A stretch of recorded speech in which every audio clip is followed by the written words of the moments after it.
Our story begins, as so many good stories do, with a chance encounter. This is not just any story, but one that would shape the course of history and touch the hearts of millions around the world. Picture the scene. Dartmouth Royal Naval College, 1939. The air is filled with the scent of the sea and the sound of young cadets marching in unison, their futures as bright as the morning sun. A young Princess Elizabeth, just 13 years old, visits with her family. She is poised, curious, and already showing signs of the grace and dignity that would define her reign. Amongst the dashing naval cadets is a handsome young man of 18, Philip, Prince of Greece and Denmark. His presence is commanding, his demeanor confident, and his future uncertain but full of promise. He's athletic, he's charming, he can even turn a pancake. His talents and charisma make him stand out among his peers, and it's no wonder that he catches the eye of the young princess. Elizabeth, it seems, is smitten. Her eyes follow him, her heart races, and in that moment, a seed of something extraordinary is planted. Letters were exchanged, as was the custom in those days. These letters, filled with youthful exuberance and budding affection, became the lifeline of their growing relationship. Philip, a rising star in the Royal Navy, found himself increasingly drawn to the young princess's intelligence and spirit. Her letters were a beacon of light during the long, arduous days at sea. Their correspondence, kept carefully hidden from the ever-prying eyes of the public, blossomed into something deeper than simple admiration. Each letter was a step closer to a bond that would withstand the test of time. Their early courtship was a dance of stolen moments and secret smiles, a delicate balance of duty and desire. They found solace in each other's company, even if only through written words, all conducted under the watchful eyes of courtiers and the weight of tradition. Every glance, every whisper had to be measured, for the world was always watching. Theirs was a connection that transcended titles and expectations, a shared spark in a world of formality and decorum. It was a love that defied the constraints of their royal duties and societal expectations. Little did they know this youthful infatuation would blossom into one of the most enduring love stories of our time. Their journey together would be filled with challenges and triumphs, but through it all, their love remained steadfast and true. Their love story culminated in a grand royal wedding, a symbol of hope and continuity for a nation recovering from the ravages of war.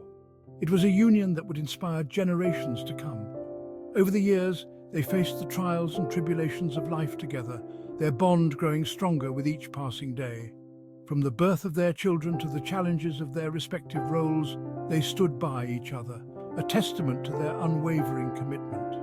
As they grew older, their love only deepened, a beacon of enduring affection in a world that often changes too quickly. Their story is a reminder that true love is not just about the grand gestures, but the quiet moments of understanding and support.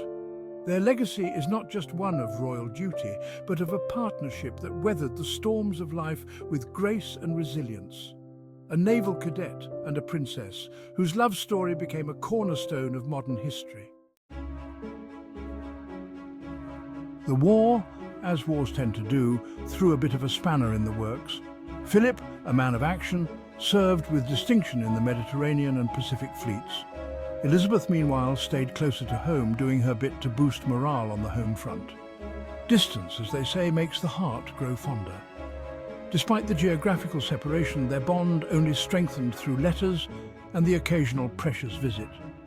When the war finally ended, their romance truly blossomed.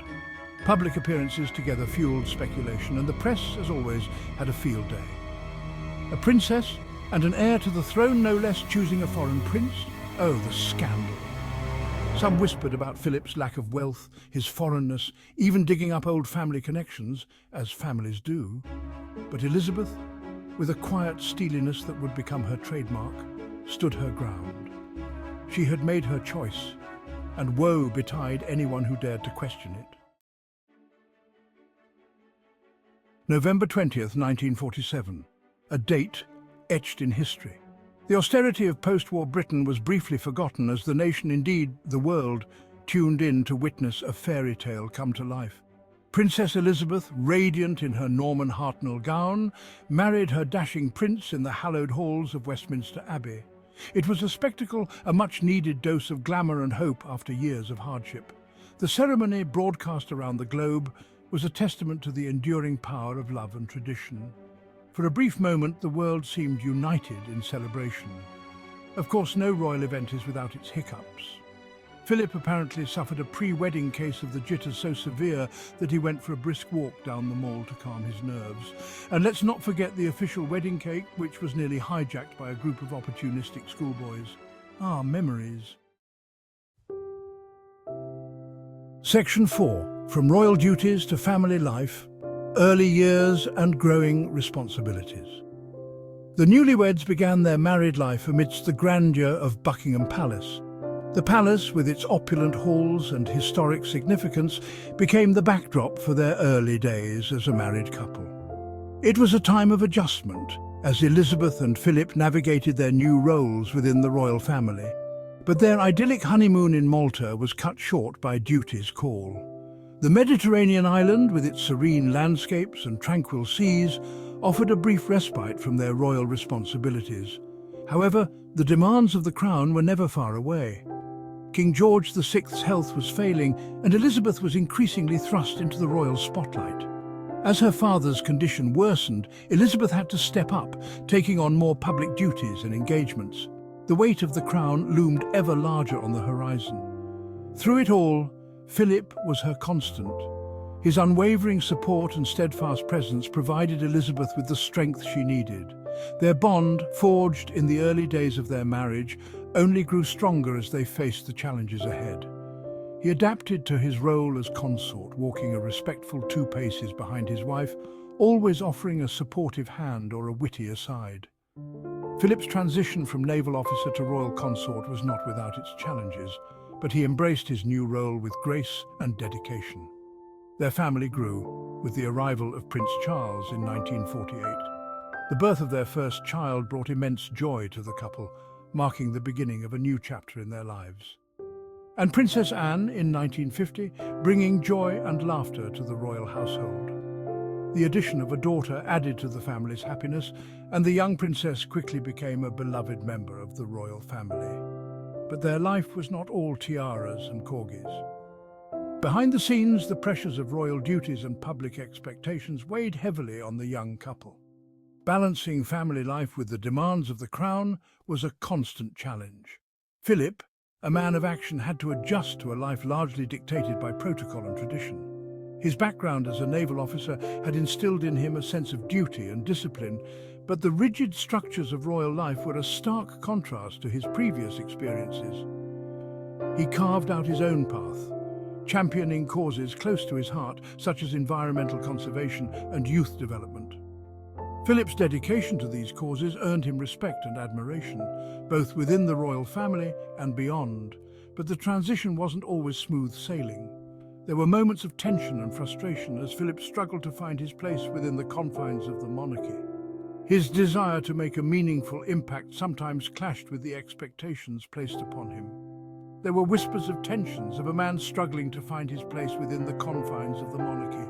Yet, through it all, Philip remained a devoted husband and father, committed to supporting Elizabeth in her role as queen. Their partnership, though tested by the demands of royal life, endured and thrived, setting the foundation for a reign that would span decades.